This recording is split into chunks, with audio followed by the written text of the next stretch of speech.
Nayo lenkabi kuthiwa yayifihla ukuthi yalapha yabona.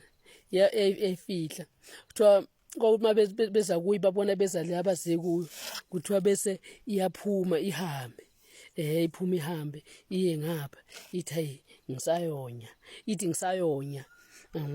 Mayifika lapho kuthiwa hawu phela sazofuna umadimoni kwakuyigama lakhe kuthiwa umadimoni sazofuna umadimoni ngokuyigama hayi ukuthi phela wayenamadimoni kuthiwa hawu umadimoni unyanga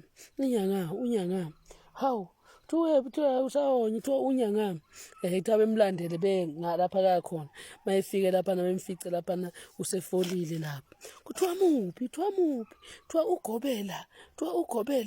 egobile igubha lapha egubha umuthi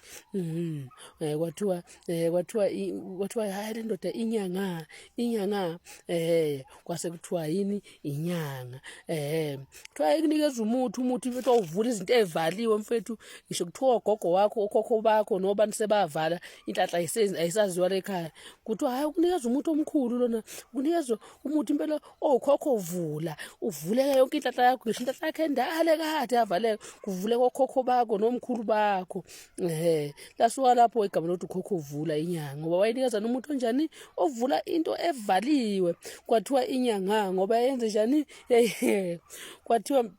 ugobela ngoba wayenzani ngoba wayigobe lapha esigubha manje abantu abazi angithi kuthiwa enye indoda yaqhamuka lapha isidlidlize lapha iphethe uhalakasha lapha idlidlize lapha idlidlize xixi beshaya igubha abayixixiqi kuthiwa badideka bonke abantu lapha endaweni kwenze njani kuthiwa basebeyasha amakhehle endawo kodwa lento lenenzwe lo muntu isangoma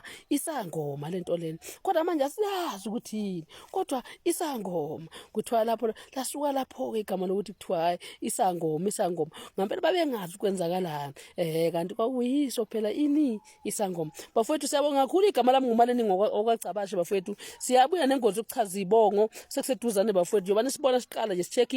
indawo ifoni ayisawo wabiwe ifoni wiso umoya kuthulakele kahle no sound uphuma kahle siyabonga bafowethu lesikipha lesinihloniphe lesi yisi isikipha lesi engachaza ngaso